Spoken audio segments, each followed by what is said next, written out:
if all is well, we should be live. And let me start by saying hi there, Michael and William and Ludacris. I don't have a huge population of people interested in my ramblings, fair enough. And I have a... oh, I had a really good cigar earlier. It may have... that's the weirdest thing. Can't you still hear me? That's weird. Let me check, because that means I'm fucking up something. Are you still not able to hear me? Yes, okay, you can hear me. Yeah, I started going live maybe a few seconds before I started talking, which is not my smartest move, I'll grant you that. Okay, so I wanted to have a very small talk about the news that currently seems to dominate the Western world's narrative. And out of this, I've taken two examples, and I'm pretty sure you will appreciate the interesting way of looking at things, let me call it that, by lack of a better word, I guess. And as you will see, it's only a few small topics, but I am more than curious to hear what you guys want to know. And the delay is about a minute. Well, yeah, that's... YouTube gets worse and worse in that. But this time it's also partly my fault, because I started talking pretty late. Now, I'm not quite sure what the hell's going on with my monitor all of a sudden. Yeah, it's back to normal. Today I wanted to talk with you good peoples on the topic of the news that seems to dominate our world. And somehow it is, well, kind of almost the same as it always is. It's kind of a listen and believe sort of thing, and if you don't want to, then you are a bad person. So yeah, there is that. But to start the day with one of the interesting topics, the world is obviously coming to an end. Why is the world coming to an end? Hi there, Dimitri, by the way. The world is coming to an end because global climate something or other. We can't say global climate warming. And let's be honest, it's a little bit stupid to call it climate change, because the one constant about climate is that it changes. So yeah, there is that. But no, there is this huge problem, because CO2 is a huge issue. Now, I'm not the one saying that. That's NASA. NASA's global climate change thingy is talking about how bad global warming is. Carbon dioxide is an important heat-trapping greenhouse gas, which releases through human activities such as yada yada yada blah blah blah, and it's gotten worse since 1850. Over the past 170 years, human activities have raised atmospheric concentrations of CO2 by 48%. It's now at 417, roughly. That's okay though. And that's almost 50% higher than it used to be. So let's say it used to be half that. No, that's not true, because if it was half that, then it should have been rising by 100%, shouldn't it? Well, yeah, maybe.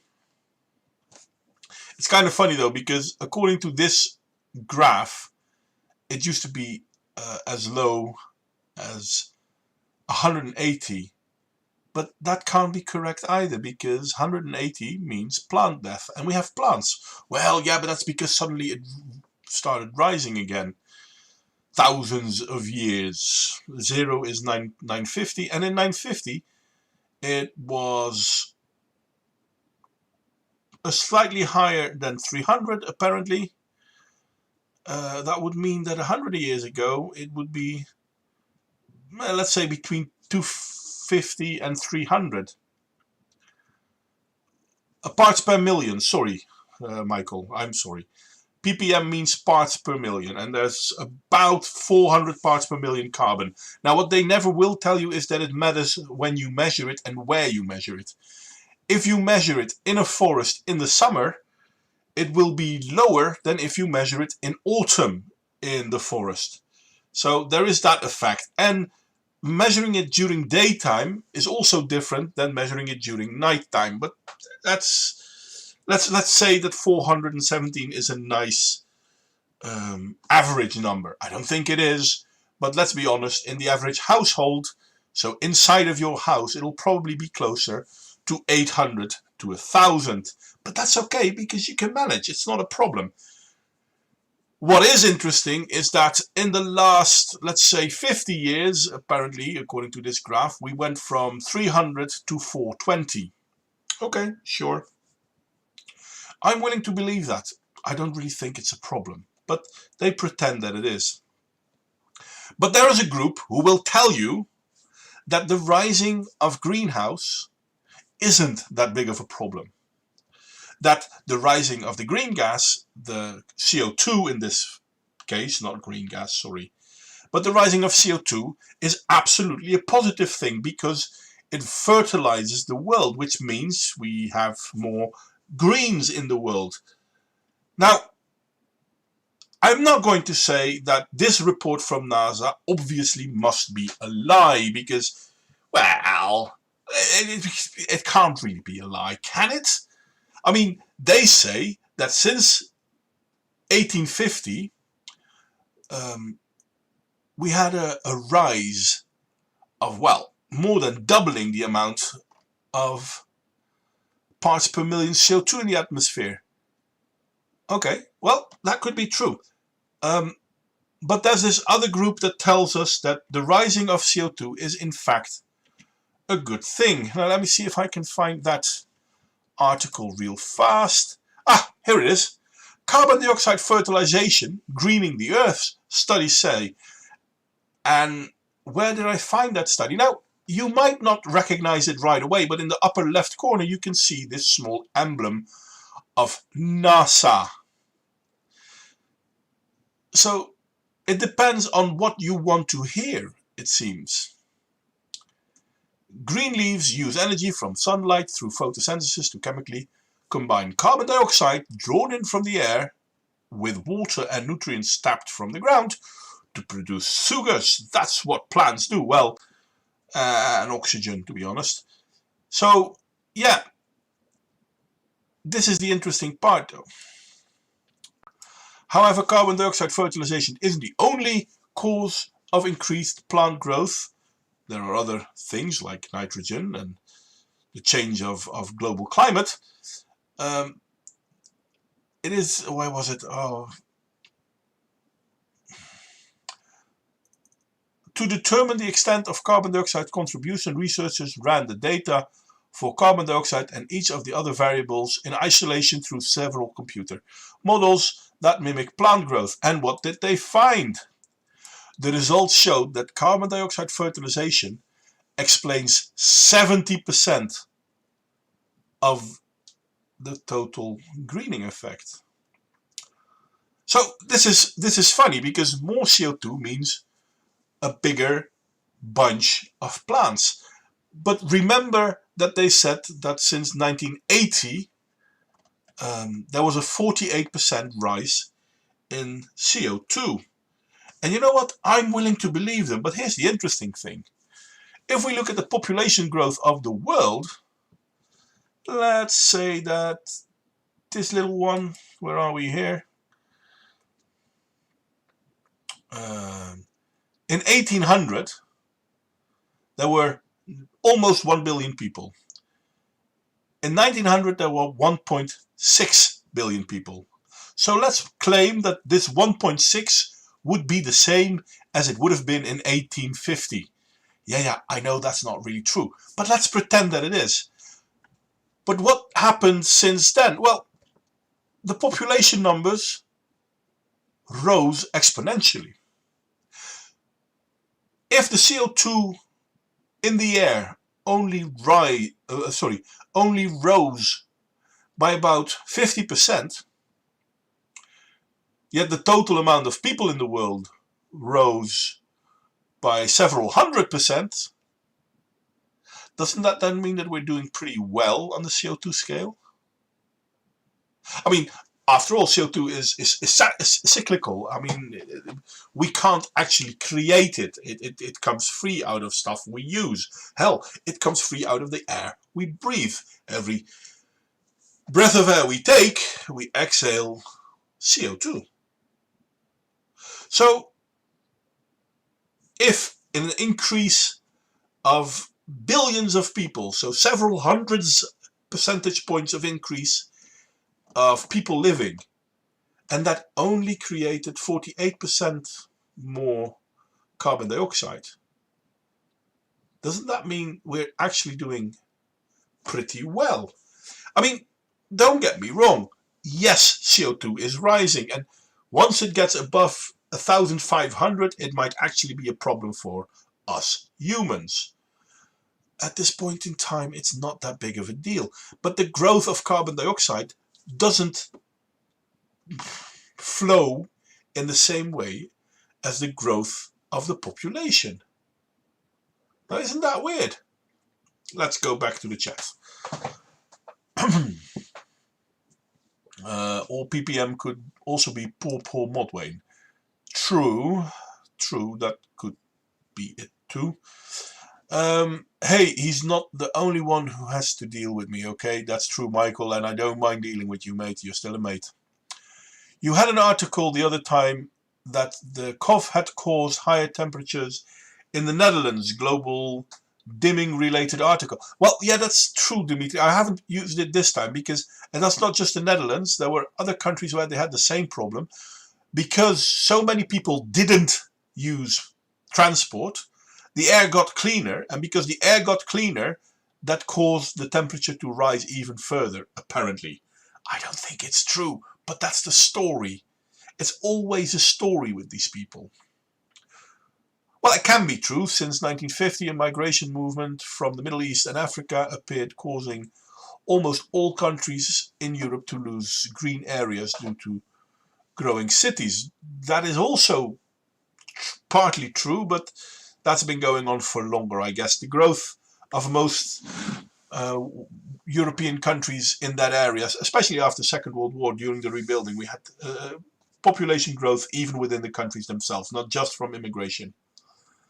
Notice in the past decades, virtually no one talks about acid rain anymore. Good point. I mean, I can still remember how acid rain was so bad. We weren't allowed to play outside. How dare you let your children play outside because of acid rain? We didn't really care though, did we? And all of a sudden the acid rain is gone. But if CO2 has risen since that period of time, how come the acid rain has become less? Well, I've read a small study, well, the study is rather big, but I only read part of it, that a higher amount of CO2 can cause a higher amount of water vapor being part of the atmosphere. Obviously, because higher temperatures will make it easier for water vapor to become part of the atmosphere. I mean, if the air has a, how do you call it, a temperature of 0 degrees, there won't be a lot of water molecules floating around it. But at the same time, I don't think CO2 causes more water vapor in the air. I think the warmth does. And considering that water vapor also is a greenhouse gas, and it's a far more potent greenhouse gas than CO2, yeah, there is that. Don't worry about human population. The MMA vaccine will kill all the vaccinated people in 2 years. I don't think it will, but I'm not completely going to shout that it's impossible that it'll do that. So, or the ozone layer, well, that's gone, yeah. I mean, there's no more holes in the ozone layer, and the forests aren't dying. Well, it can't be dying forests. I just said that the world is greening. Is it true global dimming? Well, yeah, there is that. Let me open this page. That might be interesting, though. Come here. Global dimming is the reduction in the amount of global direct irradiance at the Earth. Yeah, but that's because of pollution. And well, the more particles in the air, the less heat will reach us. I've got an acid personality. Do you play? That's not really how it works, Michael, but okay then. Catalytic converters were introduced, stripping out the sulfur dioxide from car exhaust, therefore solving the acid rain problem. That is true, because sulfur dioxide is also a problem, but there are people who still claim that it had to do with CO2. But then again, CO2 is the demon of the green mafia. Everything that's wrong with the world has to be wrong, is wrong because of CO2. And CO2 is only happening because humans. How terrible we are, aren't we? But it's kind of funny. Let me see if I can bring back that study I had earlier, claiming, yeah, the global climate change. Science wins. Well, science can't lose, considering that they basically play both sides of the field. Let me bring back the first study. Here we go. Over the past 171 years, human activities have raised the atmospheric concentration of CO2 by 48%. Considering that there's a rise of several hundred percent in humans, I would say that's not a lot. I'm more worried about trash piling up rather than carbon in the air. Pretty much all life on Earth is made out of carbon. William, those are the words to live by, because you're correct. And I need to talk a little bit slower because I'm getting out of breath. As I said, I had a nice cigar a moment ago. The time series below, and this is this one, show us how terrible it got. 2002, and then we go to 2007, and oh, look at that, in 2012. You see where most of the high concentrations of atmospheric infrared sounder airs. So this is where most of the CO2 will be. Mind you, do you also see where most of the CO2 apparently is not? How brilliant is it? Well, it's mostly around the Western world, but it's not even that, because if we look at America and most parts of Europe, it somehow seems to concentrate itself around the poles. Oh, that's all right then. I'm not quite sure if it does, though. It doesn't really make sense to me. Mind you, I'm not that smart, I guess. But 2014, it seems to spread itself all over the world. And there's lots of it in Greenland. There's not a lot of industry in Greenland. So that high amount of CO2 here must come from natural sources. Oh, that's interesting. Food for thought. So Greenland is releasing more CO2 than Europe or the Americas or Canada.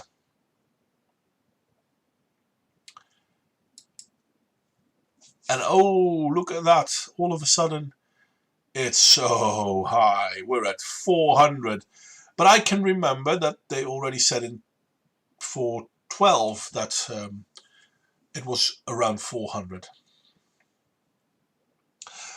So I'm not really sure how accurate these are.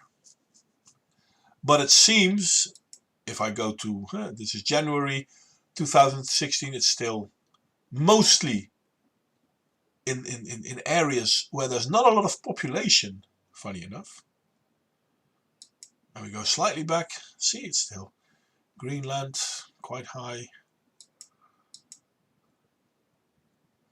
All over the world, but the most dark colors. This is the sea, these are seas, but this is Greenland again. Here it's Russia. Well, no, this is not Russia. This is, what is it? Korea, Japan, China. I'm not really that good at maps. This is India, I know that. So yeah, this is China. So this would be Japan. Then this would be Kirkutsk or something? I don't know. Oh, fucking hell, did I forget to share, good people? I am sorry. Here we go again. I'm going to go back to the beginning of the storyline. And according to NASA, in the early years of the 20th century, CO2 was at 360 something. And it was pretty much global. Fair enough. And then we grow a little bit, and the lighter colors are the places where you have more CO2. Now, this area here, this is Alaska. There are not a lot of people there. There's not a lot. That's not a lot. Yeah, this is Alaska. There are not a lot of people there. There is not a lot of industry there.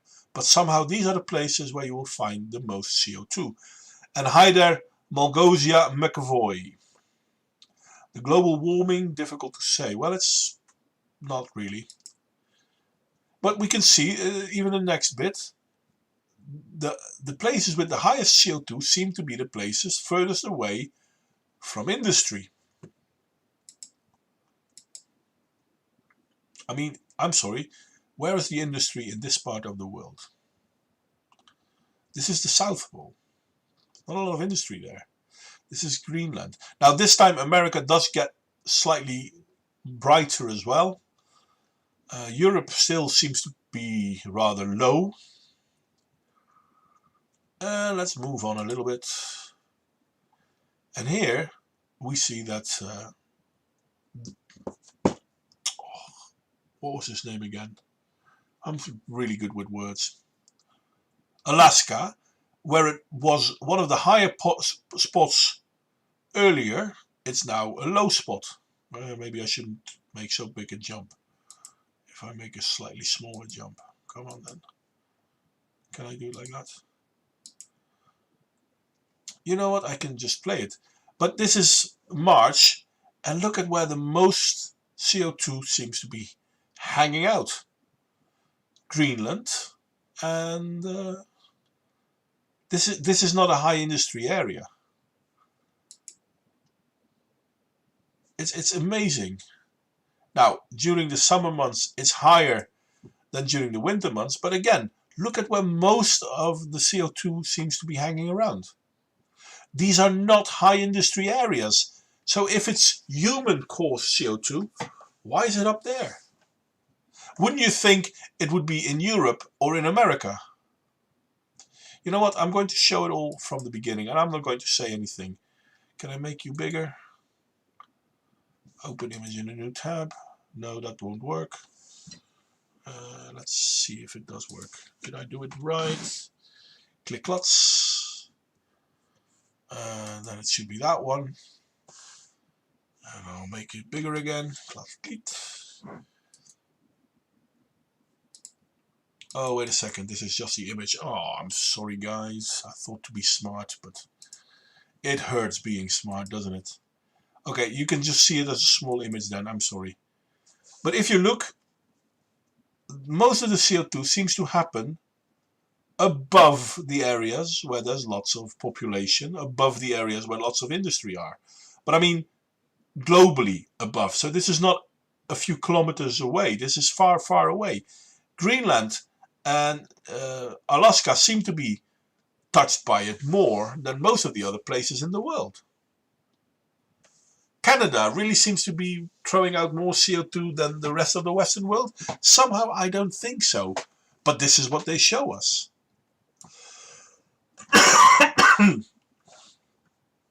Yeah, but it was just an image. It wasn't the group. So you can see that most of the CO2 seems to be happening on the top of the world, which is interesting to say the least. But to keep claiming that it's done by humans, I don't believe that CO2 seems to amass itself on the top of the world. That doesn't make sense. But it seems to be constantly growing there the most. And obviously it's getting really, really red, because red is a good color to scare people, isn't it?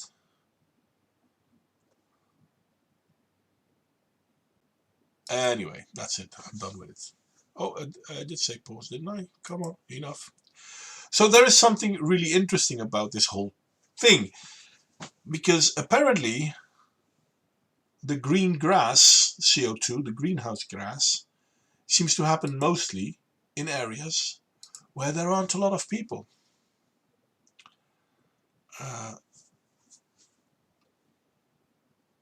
Now I'm going to go back. So what Modwen is saying, that we need to plant trees in the North and South Poles. Now, maybe, though I assume there are some plants there, I guess. Whereas the smallest amount of CO2, yeah, funny enough, for the longest time, I would say South Africa. Well, the African continent. Modwen might be central. It might be centrifugal forces. That may be so, but considering that the world is a globe, why is it constantly concentrating on the North Pole?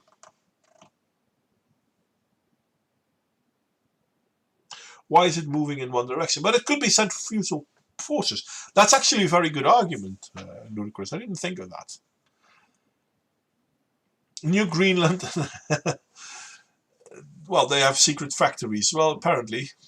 But most of it's weird, especially in the beginning. If I go back to, I think, halfway the video, a little bit further, most of the greenhouse gases seem to, well, not in this one, maybe I need to go back further.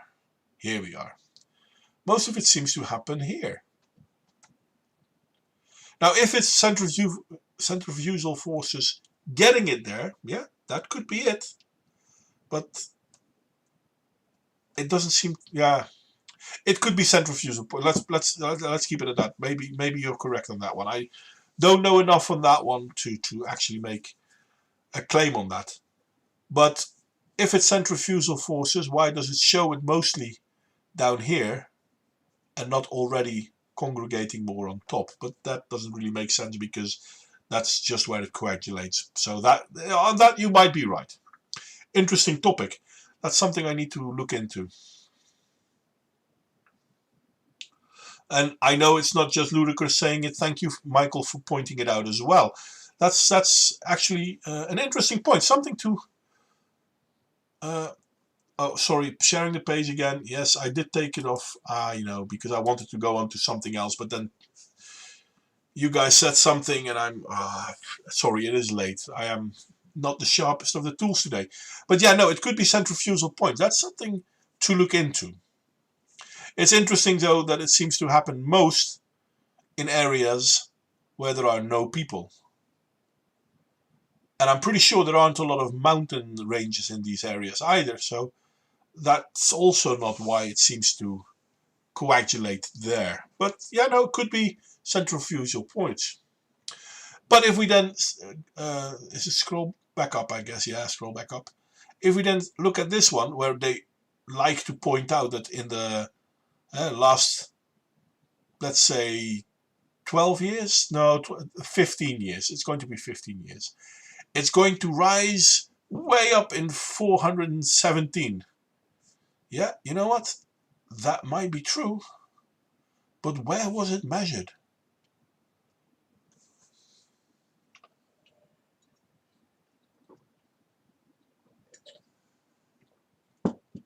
Yeah, that sounds interesting, Michael. If it's north, then it would go to the North Pole. If it's south, it would go to the South Pole. But if we look on the later ones, it seems to be happening everywhere. And if it was still centrifugal point forces, wouldn't it then not continuously be centrifugal points and pushing it all to one side? Somehow this doesn't make sense. Because, as I said, if it is centrifugal points, how come it's all of a sudden everywhere? And it's still worse here, but how come it's not worse or less worse here? Or why is it not cleaner in the middle? And we know the middle isn't cleaner than the rest of the world, because we know that the Sahel and the area around the Sahara is actually greening. That's one of the main points. And we know that the main source of that is CO2. So somehow I'm a bit surprised that now it's globally pretty high. Here we see that it's indeed giving two belts, one around the South Pole, one around the North Pole. But then why doesn't it stay like that? No, because if we look here, there isn't, oh come on, there is a belt here, but the South Pole is low, and funny enough the North Pole seems to be a little bit low as well. It doesn't make sense. So centrifugal, at one point I would say, yeah, sure, it's interesting, and I need to look into that because I don't really know. But at the same time, wouldn't it then always be centrifugal forces pushing it mostly to one area? The majority of the landmass on the globe is the north of the equator. That is true. And if the gases are being pushed to the poles, it, in theory, is closest to, then yes, that would make sense. But then how come it's also really effective, as I said, in the Sahel?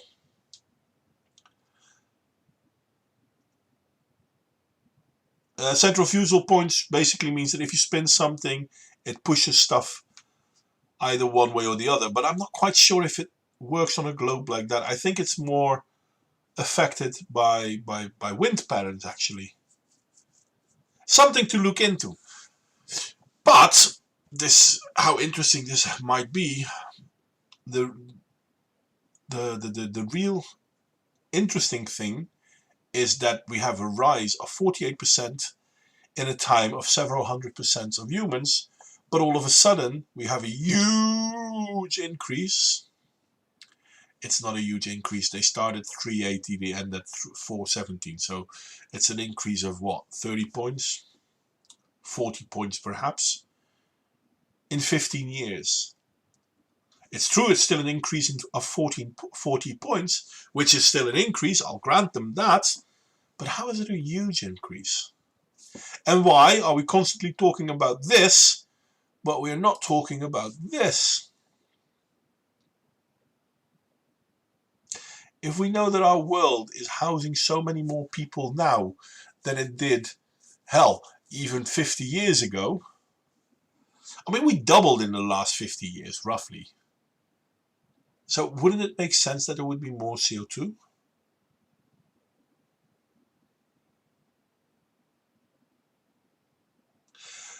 That's also something I might look into. And nitrogen is indeed interesting too. But this is one of the topics we talk about a lot. But what we talk about a lot is this part of the story. CO2 is rising, global temperatures are rising, it's one and the other are linked, therefore it's a problem. What we don't talk about is the greening of the earth is 70% explained because of CO2 fertilization. And if the global population has grown by several 100%, why are we scared for CO2 rising for merely 48%? So you can have all the attention for this one, but this one and this one are to be ignored. They are being ignored by the media. You're told to be afraid. Oh, be very afraid. Well, it's terrible. And therefore we need to let more people into the Western world, because obviously the people in the non-Western worlds, oh well, yeah, no, they're starving and they don't have opportunities and the world is constantly in disarray there. But wait a second, even there, or mostly there, the populations have grown exponentially. Shouldn't we address that? And I don't think that we need to stop people from breeding. Don't get me wrong. I don't believe that the Earth can't sustain these many people.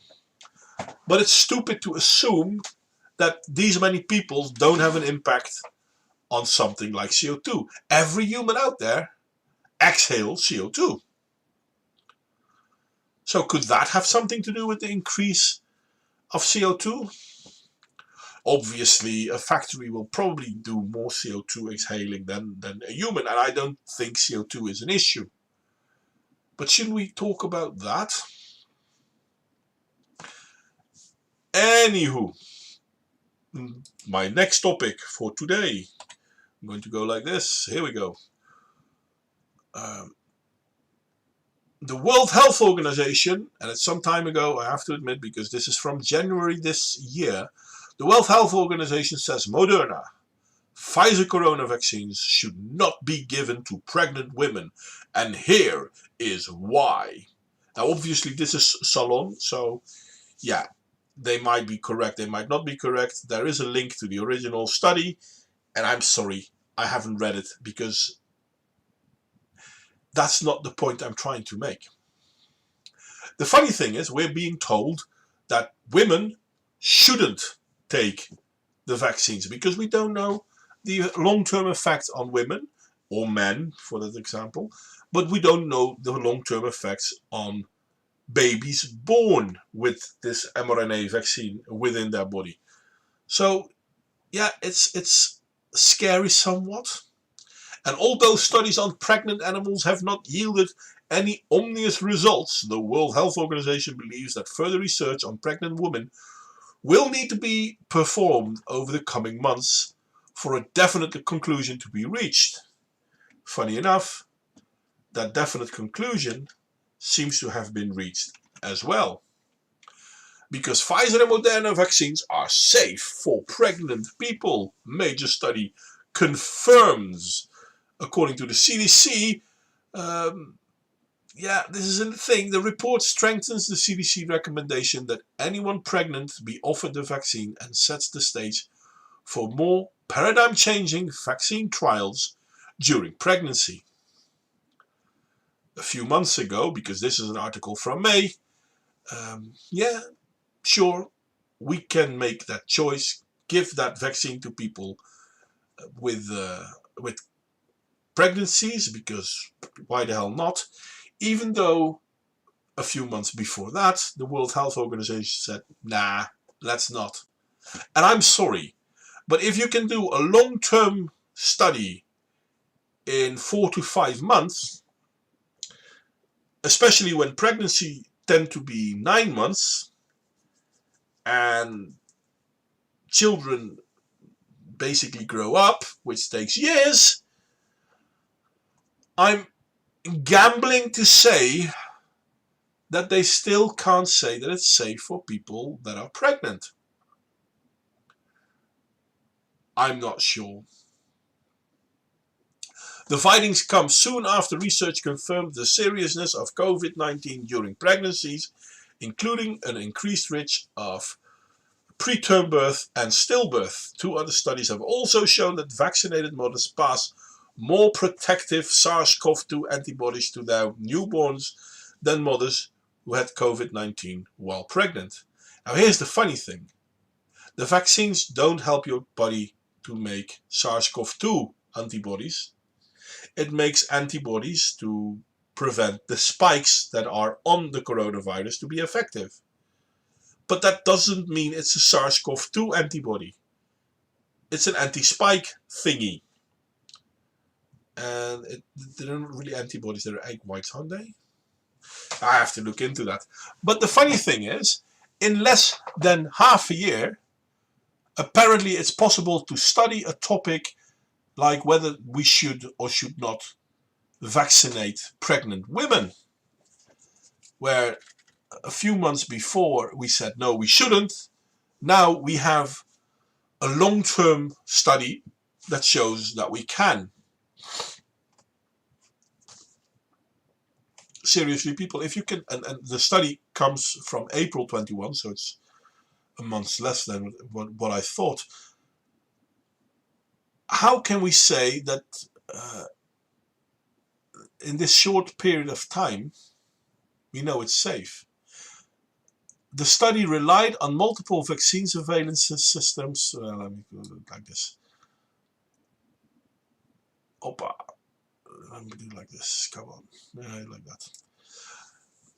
The study, where was I? Bloody hell. Relied on multiple vaccine surveillance systems from December to February, so like 3 months, to assess the safety of the Pfizer-BioNTech and Moderna vaccines in more than 35,000 pregnant women. They studied that for about 3 months. The study found no increased risk during pregnancy or birth complications or identifiable risk to the fetus among those who received the vaccine. In 3 months, they found this.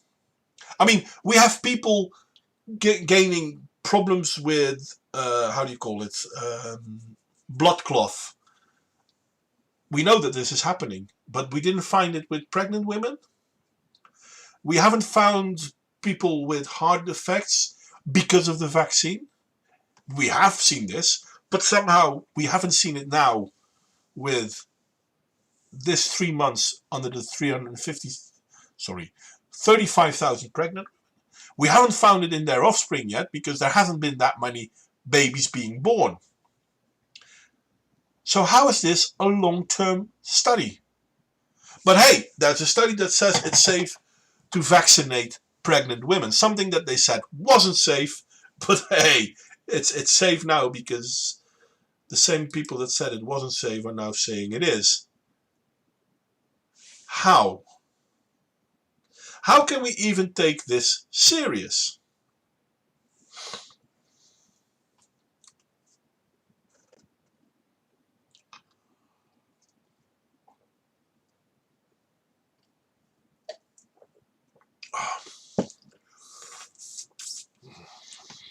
Okay, let me see the chat. In the chat, there is a discussion going on CO2.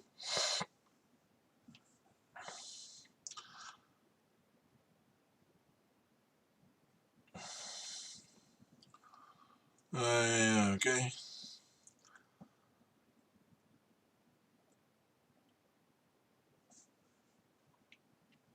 All those pregnant men will be relieved. Well, yeah, there is that.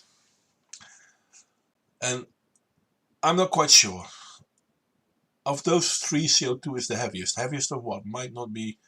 Oh, between N2O2 and CO2. Yeah. CO2 is, I think it's the same weight as H2O, but H2O is also dependent on the temperature. If the temperatures are too low, CO2 won't be taken into the atmosphere as much. If I'm not mistaken on that one. So in the atmospheres, the polarity makes it more dense overall. Well, maybe. There were pre-existing conditions, Mortwain. Not from the vaccines. Don't you listen to the Ministry of Truth? Yes, I am very sorry, Michael. You're correct. The vaccines are plus good. I know, but still, somehow I can't wrap my head, my thinking organ around the. Yeah, I'm sorry. I'm not so good at newspeak. But I can't wrap my head around it, though. I mean, a study of 3 months will prove that it's safe for women to have the vaccine, even though a few months earlier we said, yeah, better not yet. Now, the funny thing is, we will find in the media a lot of people talk, and I'm going to change this back to my chosen background. The funny thing in the media is we will have a lot of people talking about how, for example, good the vaccines are. Oh, they're so good. And if someone dies after having taken a vaccine, well, it's obviously they died because they had pre-existing conditions. Obviously, pre-existing conditions don't count when you die from COVID, because then you die from COVID. But if you die from a vaccine, it's a pre-existing condition.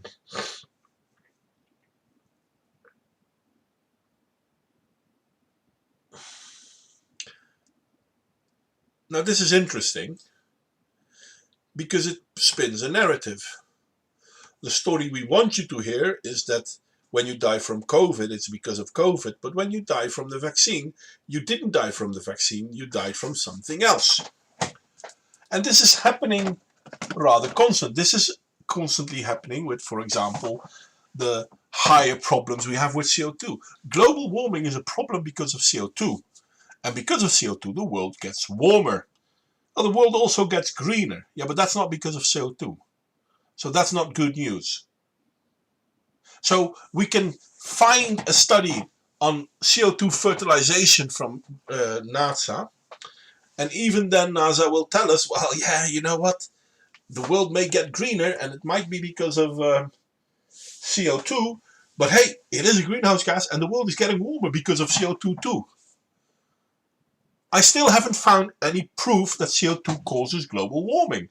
Now, is it a greenhouse gas? Yes, yes, yes it is. But considering the amount of presence of CO2, it's hardly worth mentioning. I mean, if we know that water vapor will be measured in parts of million, just like CO2 is measured in parts of million, but water vapor can be between 10,000 and 20,000 parts per million. Mind you, there are places where it can also be zero.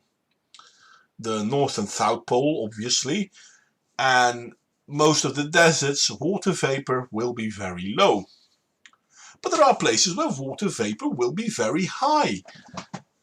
Now, if an increase of 300 parts, sorry, not 300, 150 parts per million CO2 is a huge problem, how can we then say that the raising of water vapor isn't a huge problem? Well, first off, we can do fuck all about water vapor rising. I mean, as soon as the global temperature, not the global temperature, but if an area is hit by a temperature of 4 degrees Celsius or higher, water starts evaporating. Now, in all fairness, water can evaporate at lower temperatures. Even at 0 degrees, water can evaporate. But once it starts evaporating, it's in the air. There's nothing we can do about it. So no one talks about water vapor. Water vapor, by the way, works in the same frequency as CO2. Now, there are other greenhouse gases, don't get me wrong. But considering the amount of effect CO2 has compared to the amount of effect water vapor has, I'm curious why we keep pushing the whole CO2 is bad narrative.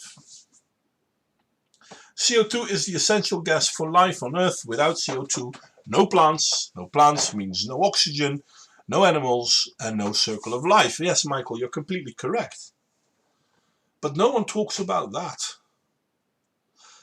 So these are just two topics in the world as we speak that will only be highlighted from a red perspective, an anti-Western perspective, a destroy our society perspective. And they don't make sense. But if you argue with people, well, obviously you're wrong, because how can you not believe in our Lord and Savior Greta Thunberg? And I don't think she was the Lord and Savior of everyone, or anyone at all, to be honest. And I don't even blame Greta Thunberg, because she's only saying what her parents told her to say. But there is something wrong with the world when we start believing these narratives that we can easily prove to be wrong, time and again. But you're not allowed to, because it goes against the red narrative. CO2 is the essential gas. Long-term studies don't take 3-4 months. Why can't we say that? Why can't we say, yeah, you know what? You know what, YouTube? I think you're lying to us. Well, you know what, Google? I don't like the fact that you deny reality for us. Why can't we say these things? Well, obviously we can't say them because we told you so, that's why. And that's, in my humble opinion, not only interesting but somewhat scary. Now, these were the two topics I wanted to talk to you about, and I didn't advocate this to be a stream about CO2 or the corona vaccine, because it's not really about CO2 and it's not really about the corona vaccine. It's about the narrative being spun. How dare you not agree with what we tell you to believe? That's the question we should keep asking ourselves. That's the problem we are having in the Western world. I'm not sure what we can do, but I keep asking people these questions. If CO2 is such a problem, why do farmers buy CO2 to spread out over their greenhouses and over their land? Well, they do that because it makes the plants grow bigger and faster. So is it a problem then? Well, yes, it is a problem because the global planet is warming. Well, I mean, this year is the coldest year for quite some time. Yeah, no, but that's climate change, and global warming isn't what we say anymore. We say climate change, and the changing of the climate is a problem all in itself. Yeah, but how? Yes, I read that. No, didn't read. I heard that article on the radio tonight. Paulo said, I saw on the news that a glacier had melted in Greenland, raising the sea level by 8 centimeters in one day. I'm pretty sure if the sea level rose by 8 centimeters, the Netherlands would have a huge problem. We're not having that huge problem. But I didn't take that one because I didn't really have time to study it because I only heard about it today. So I'll let that one slide for now. But my good people, all I can ask you is keep asking people these questions. And know that they will not like you asking these questions because it goes against the religion of the red woke. And I have to say the red woke because they are very communistic. Anyway, these were the topics I had planned for tonight. Is anyone wanting to say something or bring up something that we might do right fast? You're also welcome to join me in the House of Fun speech channel. And if not, then I'm going to call it quits for tonight.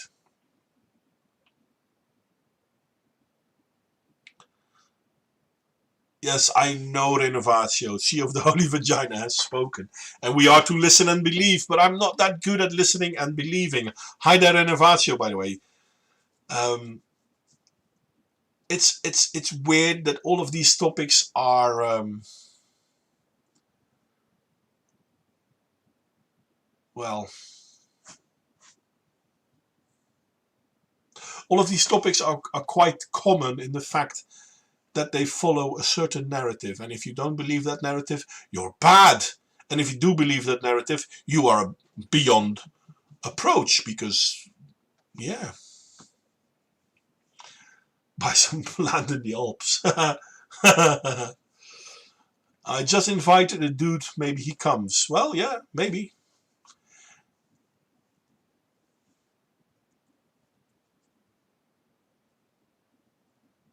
We are becoming Chinese, are we? Why are we becoming Chinese, Dimitri? I am curious. And see you later, Ludicrous. This was a short one. Next time I try to make a longer one again. Oh, yes, we're becoming communistic. That's a good point, Michael.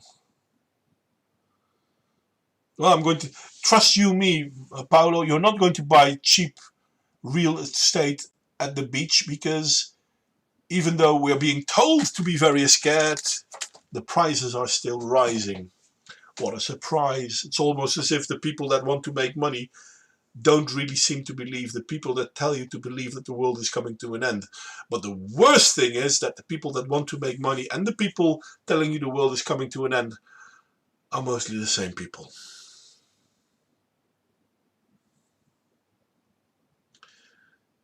Are we going to end up with organ harvesting and anti-suicide nests? Dimitri, I'm pretty sure, I don't know whether we will, but I will not be surprised if we will. Would you believe I used that exact L plus B phrase in a previous message and YouTube censored it? Ha! Ha! I'm more than willing to believe you, Dimitri. Renovatio. Because you're not allowed to realize that you're being goaded or herded into a certain mindset. It's funny how everything is right-wing extremism when everything that you're allowed to accept is red-wing extremism. Anyway, good people of the internet, I do wish you all a very